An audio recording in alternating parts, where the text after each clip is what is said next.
En 1910, Jersey City se convirtió en la primera ciudad de Estados Unidos en añadir cloro al suministro público de agua, un proyecto impulsado por productores químicos industriales que se habían pasado la década anterior presionando a las autoridades municipales del agua para sustituir la infraestructura de almacenamiento y distribución basada en cobre por un sistema de tratamiento químico consumible. El Instituto del Cloro, fundado en 1924, terminaría convirtiendo esa labor de presión en política institucional formal, según la propia historia publicada por la organización. El cobre no hace falta volver a comprarlo. El cloro, sí. Eso no es un argumento de salud pública, eso es aritmética. Un tramo de tubería de cobre que cuesta el equivalente a un par de dólares elimina en cuestión de horas todas las bacterias transmitidas por el agua, con las que entra en contacto, deposita a nivel molecular una capa protectora permanente sobre el acero desnudo, y lleva haciendo ambas cosas desde antes de que gobernara el primer faraón en Egipto. Hay una variable, una sola condición de superficie, que determina si la aplicación del agua funciona en 6 horas o si el agua se queda en tu recipiente sin hacer absolutamente nada durante días. No es la variable de la que habla la gente cuando habla de vasijas de cobre para el agua. La mayoría de quienes lo han probado y se fueron convencidos de que no funcionaba, cometieron el mismo error. Vamos a corregir ese error antes de hacer cualquier otra cosa. Tenlo presente. El mercado mundial de productos químicos para el tratamiento del agua estaba valorado en aproximadamente $40,000 millones en 2022, según un informe de Grand View Research. El mercado global de recubrimientos anticorrosivos suma otros $30,000 millones, según el análisis industrial de 2021 de Allied Market Research. En conjunto, $70,000 millones en mercados que existen en gran medida porque el material que resuelve los dos problemas a la vez cuesta $2 y no exige pagos recurrentes. Ese es el tamaño del incentivo económico que se interpone entre tú y esta información. No es malicia, es incentivo. Hay una diferencia, y es más pequeña de lo que la mayoría imagina. El uso documentado más antiguo del cobre para esterilizar agua se remonta al antiguo Egipto. El papiro de Ebers, escrito hacia 1550 a.C. y considerado uno de los textos médicos más antiguos que se conservan en el mundo, describe el uso de compuestos de cobre para purificar agua de consumo y tratar heridas infectadas. El papiro de Edwin Smith, de una época muy parecida, registra el uso del cobre en protocolos quirúrgicos. No estamos hablando de remedios populares descubiertos por casualidad. Son protocolos documentados en una civilización que sostuvo densidades de población en el delta del Nilo, que a los ingenieros sanitarios modernos les siguen pareciendo sorprendentes para la infraestructura disponible en aquel tiempo. Sabían lo que el cobre les hacía a las bacterias. No tenían la palabra bacteria. Tenían el resultado, y lo dejaron por escrito. Hipócrates, hacia el año 400 a.C., en su tratado sobre los aires, las aguas y los lugares, traducido por Francis Adams para la Sydenham Society en 1849, recomendaba específicamente el cobre para tratar úlceras en las piernas y para acondicionar el agua de bebida. Los romanos dieron nombre al material por la isla de Chipre. Lo llamaron Aes Cyprium, que más tarde se acortó a cuprum, origen de la palabra moderna cobre, porque Chipre abastecía la mayor parte de la producción de cobre del mundo mediterráneo antiguo. Los navíos romanos almacenaban agua dulce en recipientes revestidos de cobre durante las travesías largas. Eso no era una decisión de diseño motivada por la estética. Habían observado, a lo largo de generaciones de navegación, que el agua guardada en cobre seguía siendo potable mucho más tiempo que la almacenada en madera o barro. Ellos no conocían el mecanismo, pero el resultado estaba documentado. Se repetía y acabó incorporado como práctica naval estándar en todo un imperio.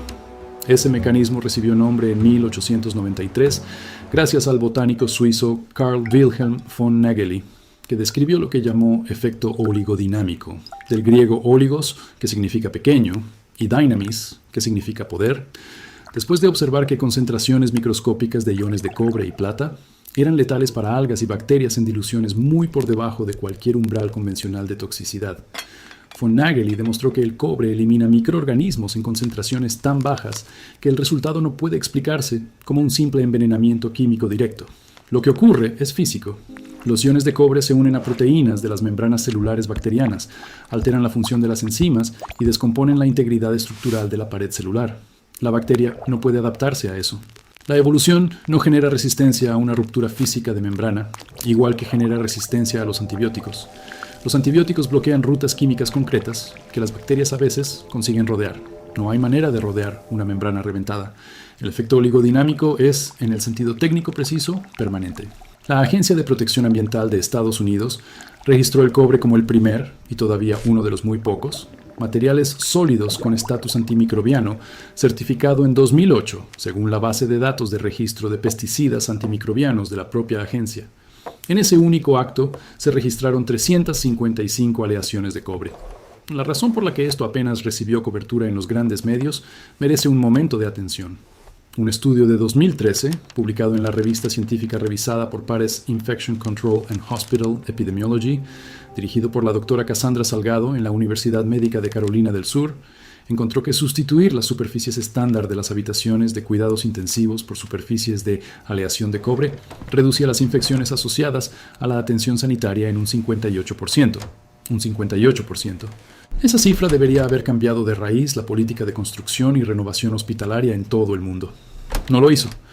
Una renovación completa de superficies de cobre en una unidad de cuidados intensivos cuesta dinero al principio. No se puede estructurar como un contrato de suministro recurrente. La matemática que explica por qué ese estudio no cambió la arquitectura es la misma que explica por qué tu ciudad usa cloro. El cobre elimina Escherichia coli, o 157, H7, Staphylococcus aureus, incluida la cepa MRSA, Clostridium difficile, el virus de la gripe A y el norovirus. Todo eso está documentado en múltiples estudios revisados por pares. Todo por simple contacto. En un plazo de entre 2 y 4 horas sobre una superficie seca, o de entre 6 y 8 horas en agua estancada. Un estudio de 2012, publicado en la revista Journal of Health, Population and Nutrition, y realizado en colaboración con centros de investigación vinculados, entre otros, al All India Institute of Medical Sciences, comparó agua almacenada en recipientes de cobre con la misma agua guardada en envases de vidrio, cerámica y plástico, bajo las mismas condiciones ambientales. Después de 16 horas de almacenamiento a temperatura ambiente, el agua conservada en recipientes de cobre mostró una reducción del 97% en el recuento de Escherichia coli frente a los grupos de control. 97%. Sin electricidad, sin filtros que cambiar, sin productos químicos que añadir, un simple trozo de tubería. Has tenido esto delante toda la vida sin terminar de unir las piezas. La piel verde envejecida de los tejados de iglesias antiguas por toda Europa, muchos intactos o con un mantenimiento mínimo desde hace más de un siglo. La pátina azul verdosa de la Estatua de la Libertad, de unos 2,4 milímetros de grosor, según el National Park Service, plantada en el puerto de Nueva York entre aire salino, contaminación industrial y lluvia ácida desde 1886, sin degradación estructural. La razón por la que los utensilios de cocina antiguos de cobre se sienten distintos a los de acero inoxidable, no solo al tacto, también desde el punto de vista higiénico. La razón por la que los viejos abrevaderos de cobre o de bronce en el campo se mantenían más limpios que los de madera entre rellenados. La pátina no es deterioro. La pátina es el proceso terminado. El cobre primero se oxida y forma óxido de cobre, y después carbonato de cobre, el compuesto que produce ese tono verdoso. Esa capa oxidada es químicamente estable y físicamente protectora. La Estatua de la Libertad no se está corroyendo lentamente. Terminó de corroerse más o menos unos 20 años después de instalarse. Lo que ves ahora es la armadura. Lleva más de un siglo siendo la armadura y seguirá siéndolo durante siglos. El mismo principio que hace antimicrobianas las superficies de cobre es el que hace que un depósito de cobre sobre hierro actúe como protección. El hierro se oxida porque el óxido de hierro es poroso. Forma una capa quebradiza y escamosa que no protege el metal que hay debajo, como sí lo hace el óxido de cobre con el propio cobre.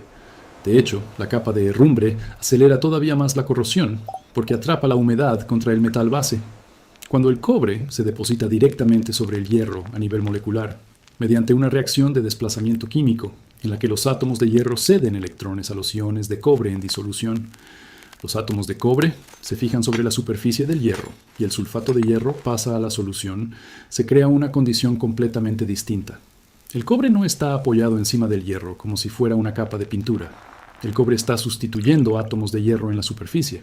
Es un intercambio molecular. Y como el cobre se oxida formando una pátina estable y no porosa, la superficie resultante queda sellada precisamente contra el mecanismo que destruye el hierro. El error está en el primer paso, no en el último. En el primero. Ahora vamos a entrar en los materiales, y ahí es exactamente donde vamos a empezar. Esto es lo que necesitas. Y quiero ser totalmente sincero contigo con cada cifra. Para aplicar esto al agua, necesitas tubo de cobre. Tubo de cobre de media pulgada, tipo L, que es el grado estándar de fontanería que se encuentra en cualquier ferretería grande. A comienzos de 2025, su precio ronda el euro por cada 30 centímetros aproximadamente. Necesitas entre 10 y 15 centímetros por cada litro de agua que quieras tratar. Así que, para una garrafa de vidrio estándar de unos 4 litros, bastan 2 tramos cortos que sumen entre 15 y 20 centímetros. Lo cortas con una hoja de sierra de arco de unos 3 euros o con un cortatubos de unos 10 euros. Ese es todo tu coste en cobre, menos de 2 euros en total. También necesitas vinagre blanco, el vinagre doméstico habitual con una acidez del 5%, alrededor de 1 euro la botella grande. Y un recipiente de vidrio, de cerámica sin esmaltar o de acero inoxidable apto para uso alimentario para guardar el agua tratada, no plástico. El material del recipiente es el segundo punto donde esto suele fallar, y ahora iremos a eso. Para la aplicación anticorrosión necesitas cristales de sulfato de cobre. Se venden en ferreterías, droguerías técnicas y tiendas agrícolas como matarraíces o tratamiento para desagües, por unos 5 a 8 euros el kilo. Necesitas una cucharada por taza de agua para preparar una solución de trabajo. Así que 1 kilo de sulfato de cobre alcanza para cubrir muchas decenas de metros cuadrados de superficie metálica. El coste por objeto es de céntimos. También necesitas papel de lija de grano 80 y aceite de linaza cocido, unos 8 euros el litro, suficiente para sellar decenas de herramientas. Eso es, de verdad, todo. Aquí está el único punto en el que casi todo el mundo se equivoca. Es el mismo error en ambas aplicaciones. Superficies distintas, mecanismo idéntico. El cobre solo libera iones desde una superficie limpia, sin óxido y sin grasa, en contacto directo con el medio sobre el que tiene que actuar, ya sea agua o una solución. El tubo de cobre recién comprado suele venir cubierto por una película fina de aceite de corte del proceso de fabricación, y la superficie exterior normalmente también presenta óxido de cobre, esa decoloración mate, entre marrón y negra, que se ve en los tubos almacenados durante un tiempo. Esa capa de óxido y aceite actúa como una barrera física entre el cobre reactivo que hay debajo y el agua. El cobre de abajo funciona perfectamente, la película de encima no. La bacteria que está en tu agua nunca llega a tocar cobre real. Lo que toca es aceite de máquina y óxido. No pasa nada. Por eso, mucha gente lo prueba, espera toda la noche, encuentra los niveles bacterianos igual y concluye que el método es un mito. El método no es un mito. Lo que estaba bloqueada era la superficie. La solución lleva 1 minuto y medio. Mete los tramos de tubo de cobre en una taza de vinagre blanco. 1 minuto. Fíjate en la superficie. El vinagre corriente de casa es ácido acético diluido, con una concentración aproximada del 5%, y disuelve el óxido de cobre y descompone los restos de aceite de corte, sin dañar el metal base. Pasado ese minuto, saca los tramos y frótalos con firmeza hasta dejarlos secos con un paño limpio o con papel de cocina. No los aclares con agua del grifo después del vinagre. El agua del grifo contiene minerales disueltos que vuelven a depositarse sobre la superficie de inmediato. Solo seca frotando. La superficie debería verse ahora limpia, brillante y de un tono rosa salmón, el color del cobre fresco y reactivo. Ese color es la señal de que la superficie ya está lista. Coloca las piezas limpias en un recipiente de vidrio, llénalo de agua, cúbrelo con un paño y espera entre 6 y 8 horas. Entre 6 y 8 horas a temperatura ambiente producen un agua con una concentración de iones de cobre de entre aproximadamente 0,1 y 0,3 miligramos por litro, según datos de ensayos que coinciden con hallazgos de investigaciones citadas en varios análisis revisados por pares sobre el almacenamiento de agua en recipientes de cobre, incluidos los resumidos en estudios revisados por el Instituto de Ciencias Médicas de la India y publicados a través de sus centros de investigación asociados. Las directrices de la Organización Mundial de la Salud para el agua potable fijan el límite superior seguro del cobre en 2 miligramos por litro. Lo que estás obteniendo es un agua que se queda en torno a una séptima parte de ese tope. La dosis mínima eficaz para eliminar bacterias, no una cantidad peligrosa. El material del recipiente importa porque ciertas superficies pueden absorber o neutralizar los iones de cobre antes de que actúen sobre las bacterias. El plástico de polietileno absorbe iones de cobre a bajas concentraciones y los va retirando del agua durante las primeras horas de contacto. El vidrio es inerte. La cerámica sin esmaltar es inerte. El acero inoxidable apto para uso alimentario es inerte. En cualquiera de esos recipientes, los iones permanecen en el agua, que es donde tienen que estar. El plástico es el segundo punto de fallo más común. El primero es el tubo sucio. Para la aplicación anticorrosión, la lógica de la superficie es exactamente la misma. Lija el metal con lija de grano 80 hasta que tengas un acero uniforme, desnudo y brillante, sin zonas oscuras, sin áreas naranjas ni rojizas. Si hay mucho óxido, hace falta primero un cepillo de alambre y después la lija. El objetivo no es que quede liso. El grano 80 deja una ligera textura superficial que, de hecho, mejora la adherencia del depósito de cobre. Limpia la superficie con un paño seco. A partir de este punto, no la toques con los dedos desnudos. La grasa natural de la piel basta para provocar una deposición desigual. Mezcla una cucharada sopera de sulfato de cobre en una taza de agua limpia. Remueve hasta que se disuelva por completo. La solución debe quedar clara y de un azul vivo. Aplícala sobre la superficie metálica con un paño o una brocha, con pasadas largas y uniformes. Observa la superficie al cabo de entre medio minuto y un minuto. El gris brillante del acero cambia a un rosa cobrizo cálido a medida que los átomos de cobre salen de la solución y se unen al hierro. Aplica una segunda capa pasados 2 minutos, mientras la primera siga todavía ligeramente húmeda. 2 capas generan un depósito más uniforme y con mejor adherencia que una sola. Deja curar 10 minutos a temperatura ambiente y después aplica una capa fina de aceite de linaza cocido, trabajándolo sobre la superficie con un paño y retira cualquier exceso. Fino y uniforme. Déjalo curar 24 horas por completo. El aceite de linaza cocido cura por polimerización oxidativa. Se transforma químicamente de líquido en una película polimérica sólida y flexible que penetra en la capa de cobre en lugar de quedarse encima. El resultado es cobre unido al sustrato de hierro a nivel molecular, sellado por una película flexible que no se agrieta cuando la herramienta flexa o recibe impactos. El cobre de debajo desarrolla con el tiempo su propia pátina estable de óxido. Protección por capas, hecha en un banco de trabajo, con materiales que encuentras en cualquier ferretería. Piensa en lo que cuesta eso frente a lo que ya tienes en casa. Un cuchillo sirve como prueba de concepto, pero en el soporte de pared hay 8 cuchillos. En la caja de herramientas hay 6 formones y 4 hierros de cepillo manual con óxido superficial. En la caseta del jardín hay 3 paletas de mano y un cultivador con picaduras, empezando en las superficies de trabajo. No estás restaurando objetos por estética, estás frenando la reacción de oxidación en la capa superficial, de cosas que siguen funcionando perfectamente y que, de otro modo, habría que sustituir en 2 o 3 temporadas. Comparar el coste de reemplazar esas herramientas con el coste de una tarde y 10 euros en materiales ni siquiera admite discusión. Amplía todavía más el encuadre.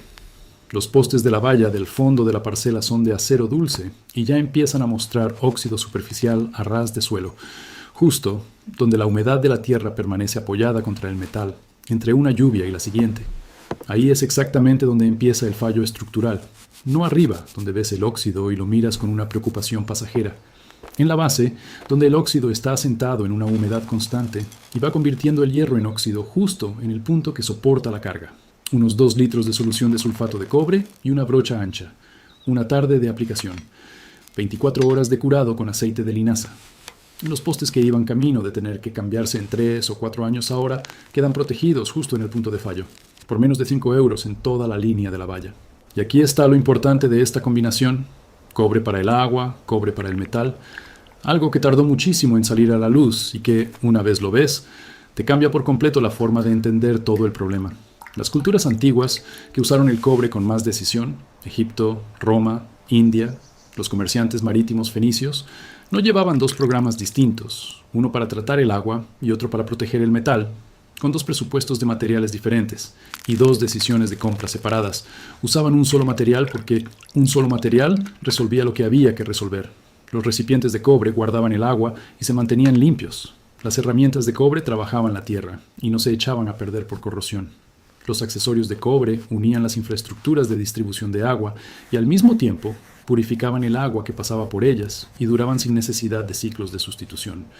El material no estaba dividido en categorías especializadas, simplemente no fallaba, en distintos usos, en distintos climas, a lo largo de siglos.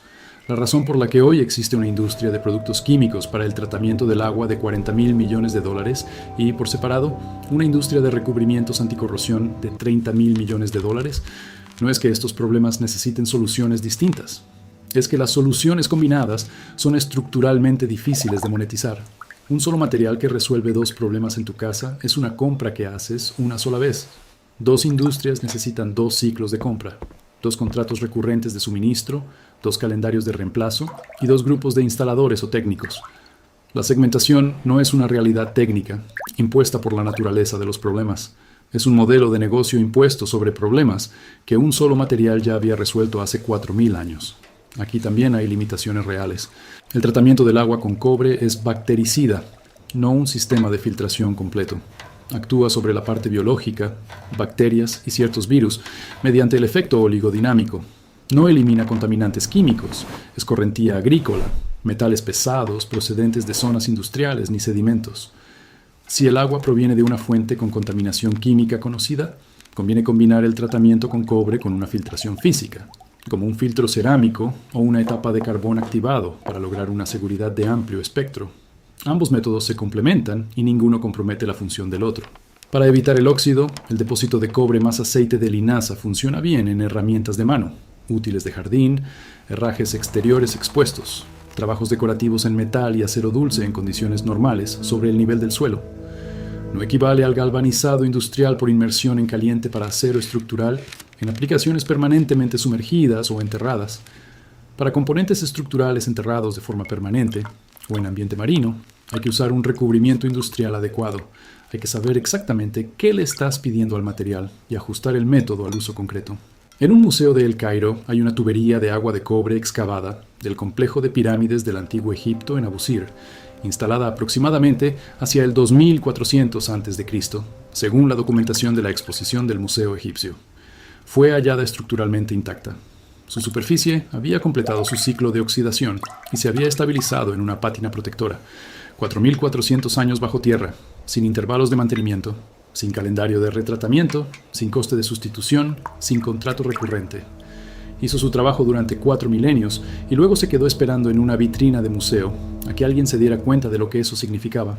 La química de esa tubería es la misma química que tienes en la estantería de una ferretería. La física no ha cambiado. A la física le da igual en qué año estamos. Von Nageli le puso nombre al mecanismo en 1893. Hipócrates documentó los resultados en el 400 a.C. Los egipcios ya estaban construyendo infraestructuras basadas en ese resultado antes de que naciera cualquiera de los dos. La EPA confirmó formalmente el mecanismo en 2008. El doctor Salgado midió un 58% menos de infecciones en 2013. La información ha estado disponible de una forma u otra a lo largo de una cadena continua de conocimiento humano durante 44 siglos. $2. 2 aplicaciones. Un solo material. La tubería está en El Cairo. Ahora ya sabes lo que es. Ahora ejecuta esta adaptación a la perfección.